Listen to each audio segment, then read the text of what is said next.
आज हम द्विघात समीकरण की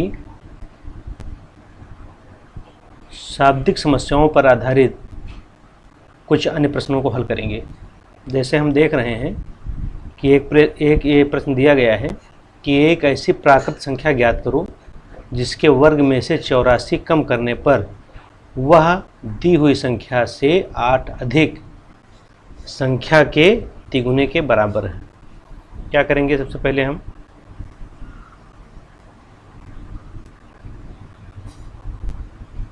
ने माना प्राकृत संख्या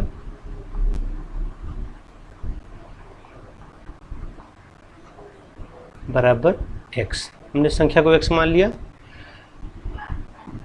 अब पहली शर्त कह रहा है कि जिसके वर्ग में से 84 कम करने पर, प्रश्नानुसार लिख देंगे हम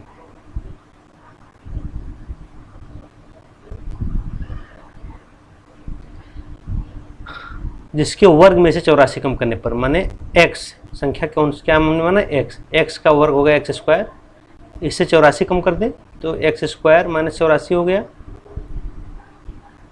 अब ये किसके बराबर है? वह दी गई संख्या माने कौन सी हमने माना था? x माना था x के से 8 अधिक, तो 1 से 8 अधिक संख्या क्या होगी? x प्लस 8, ये 1 से 8 अधिक संख्या होगी, इसके तिगुने के बराबर है। इसका तिगुना करना है तो 3 से हम गुणा कर देंगे। तो ये दोनों बातें क्या हैं? बराबर हैं, ऐसा प्रश्न कह रहा है। अब ये द्विघात समीकरण मानक रूप में नहीं है, इसको हम मानक रूप में बनाएंगे। 3 से गुणा करेंगे तो 3x हो गया प्लस 3 और 24 हो गया। सभी पदों को बराबर के बाएं तरफ ले आएंगे। 3x इधर आएगा तो माइनस 3x हो गया, माइनस 84 और 24 इधर आया तो माइनस 24 हो गया बराबर 0। तो x स्क्वायर माइनस 3x, 84 और 24 जुड़ जाएगा तो माइनस 108 हो जाएगा 0।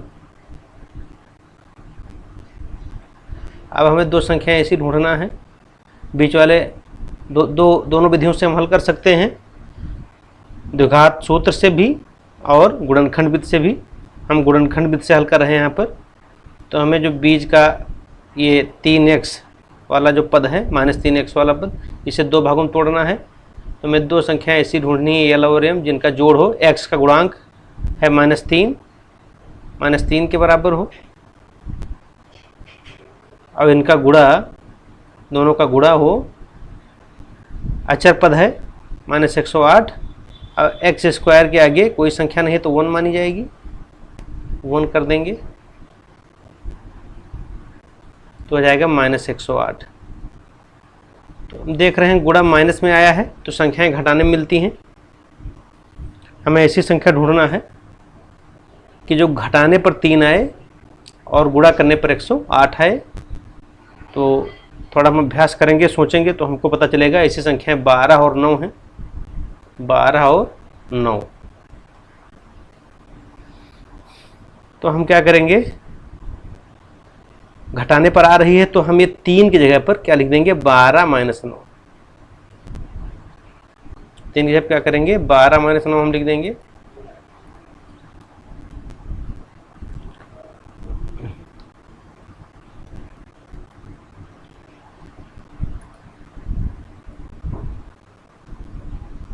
ये हो जाएगा 12 माइनस 9, 3 की जगह पर हो गया, ये माइनस बाहर ही रहेगा, x और माइनस 108 बराबर 0। x स्क्वायर माइनस से गुणा होगा तो माइनस 12x, माइनस से गुणा होगा प्लस 9x, माइनस 108 बराबर 0। माने संख्याएं कौन सी हैं? अगर हम चिन्ह सही देखें तो माइनस 12 और प्लस 9 हैं। तो ये अगर हम यहाँ नहीं पता कर पाते हैं, यहाँ पर ये चिन्ह स्पष्ट नहीं कर पाते, तो इस तरह से हम लिखेंगे तो चिन्ह अपने आप हमारी आवश्यकता के अनुसार मिल जाएंगे। पहले दोनों में x कॉमन है, x कॉमन लिया तो x माइनस 12 बचा। यहाँ प्लस 9 कॉमन है, 9 कॉमन लिया तो x माइनस 12 आ जाएगा ये। दोनों ब्रैकेट सेम आने चाहिए, दोनों ब्रैकेट सेम आ गए हैं जैसे। x माइनस 12 हमने कॉमन ले लिया तो x प्लस 9 बराबर 0। तो अगर हम पहले ब्रैकेट को 0 मानते हैं, x माइनस 12 बराबर 0, तो हमें पता चलता है x बराबर 12 होगा। और यदि हम दूसरे ब्रैकेट को 0 मानते हैं तो हमें x बराबर माइनस 9 मिलता है। प्रश्न कह रहा है कि दी गई संख्या कैसी है, प्राकृत संख्या है। हमने प्राकृत संख्या माना है x से, तो अगर हम ये देखें तो प्राकृतिक संख्याएं 1 से शुरू होती हैं, 1 2 3 4 5 ये सभी हैं, आगे बढ़ते चले जाएंगे ऐसे। ये -9 प्राकृतिक संख्या नहीं है, तो इसके आगे हम लिख देंगे कि मान्य नहीं या ग्राह्य नहीं, ऐसा लिख सकते हैं। तो अतः प्राकृत संख्या हमारी क्या होगी,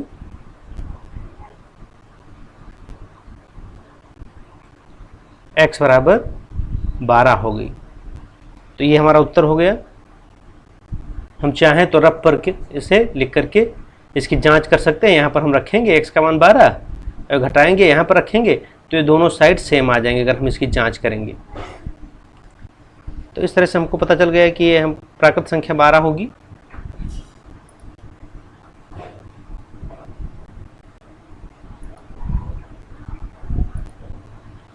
अगला प्रश्न है, यदि जेबा अपनी वास्तविक आयु से 5 वर्ष छोटी होती तो उसकी आयु का वर्ग उसकी वास्तविक आयु के 5 गुने से 11 अधिक होता। उसकी वर्तमान आयु बताओ। हमने माना जेबा की वर्तमान आयु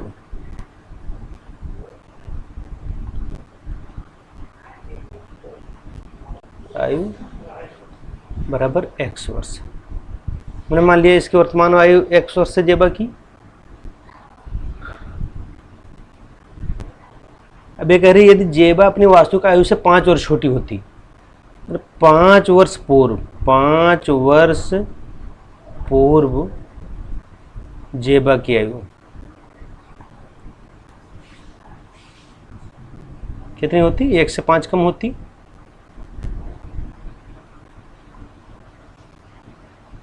तो अगर 5 वर्ष पूर्व छोटी होती तो उसकी आयु का वर्ग, माने उसकी आयु का वर्ग मतलब प्रश्नानुसार हम लिख देंगे यहाँ पर। अगर 5 वर्ष छोटी होती तो उसकी आयु का वर्ग माने x माइनस 5 का स्क्वायर।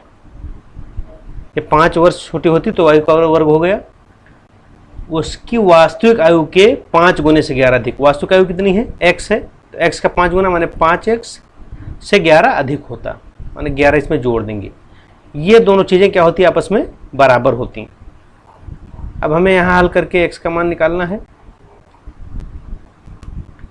स्क्वायर करेंगे तो x square plus 25 minus 10x 5x plus 11 x square बराबर के जो दाहिने तरफ जो पद हैं वो भी इधर हम ले आएंगे।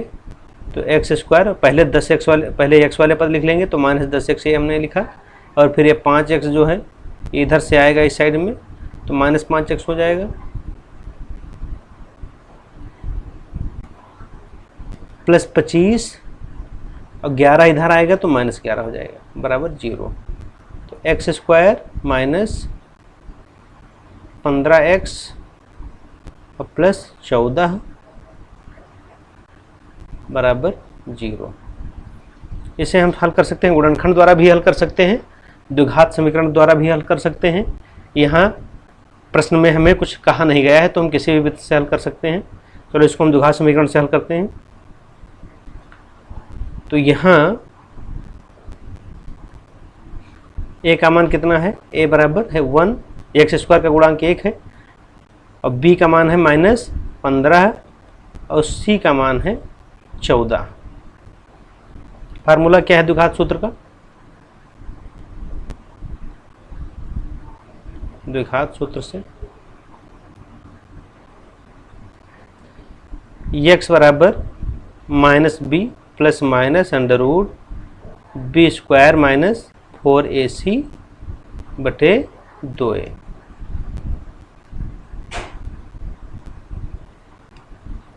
माइनस बी का मान है -15 plus minus under root B square माने -15 का स्क्वायर माइनस 4ac 1 और c का मान 14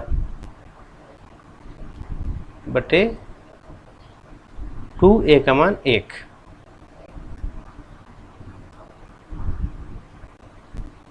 ये हो जाएगा +15 प्लस -15 का स्क्वायर -15 गुणे -15 तो माइनस माइनस गुणा प्लस हो जाएगा और 15 और 15 का गुणा 225 हो जाएगा। अब ये हो जाएगा 14 चौको 56 56 बटे 2 प्लस माइनस 15 में से 6 9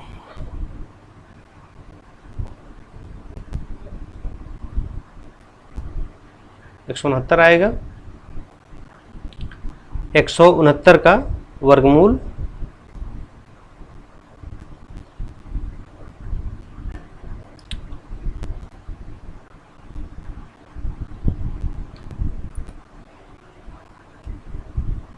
तेरह हो जाएगा। ये 169 का वर्गमूल 13 होता है। अब हम क्या करेंगे, एक बार इस प्लस चिन्ह लेकर के इसका मान निकालेंगे तो 15 प्लस 13 बटे 2 और दूसरी बार माइनस चिन्ह लेकर निकालेंगे 15 माइनस 13 बटे 2।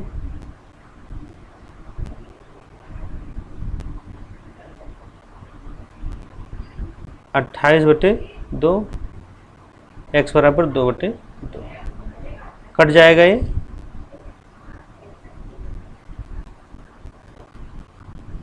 x बराबर हो जाएगा 14, x बराबर हो जाएगा 1।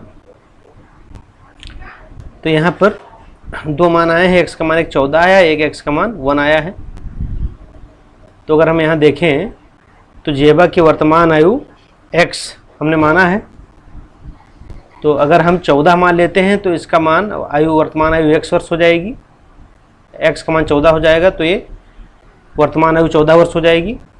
लेकिन अगर हम दूसरा मान 1 मानते हैं तो ये आयु 1 वर्ष होगी, और जब 5 वर्ष पूर्व हम आयु निकालेंगे तो 1 से 5 घट जाएगी तो -4 वर्ष होगी। ये ऐसा संभव नहीं है, क्योंकि जब 1 वर्ष उसकी उम्र है तो हम 5 वर्ष पहले की उसकी उम्र पता नहीं कर सकते। तो इसलिए जो एक मान है वो मान्य नहीं होगा। तो हम यहाँ लिख सकते हैं कि ये मान ग्राह्य नहीं है, क्योंकि अगर वर्तमान आयु 1 वर्ष है तो हम 5 वर्ष पूर्व की उसकी आयु पता नहीं कर सकते, जबकि सवाल में बताया गया है। तो ये ग्राह्य नहीं है। तो जेबा की वर्तमान आयु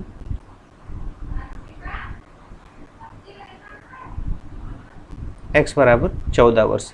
जैसे यहाँ जो भी मान आते हैं हल करने पर x का, तो एक बार हम क्वेश्चन में जो बात कही गई है उससे मिलान जरूर करते हैं कि वो उत्तर उस दी गई शर्त को मान रहा है कि नहीं मान रहा है। अगर उसके अनुकूल है तब तो ठीक है, अनुकूल नहीं है तो मान ग्राह्य नहीं होता है।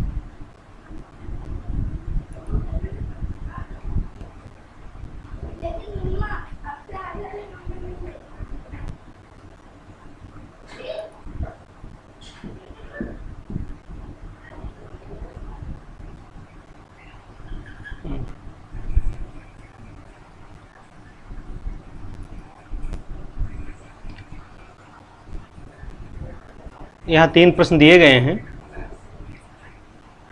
पहला है, रोहन की माँ उससे 26 वर्ष बड़ी है, उन दोनों की आयु का गुणनफल अब से 3 वर्ष पश्चात 360 हो जाएगा, रोहन की वर्तमान आयु ज्ञात करो। तो यहाँ पर हम क्या करेंगे, रोहन की आयु अगर हम x वर्ष मान लें तो उनकी माँ की आयु 26 वर्ष से ज़्यादा है तो x + 26 हो जाएगी।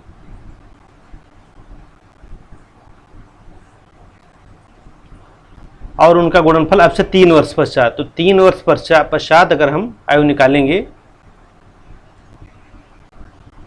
तो हम दोनों की आयु में 3 जोड़ देंगे और फिर उनका गुणनफल कर देंगे तो 360 हो जाएगा। तो इस तरह से हम समीकरण बना करके हम इसको हल कर सकते हैं।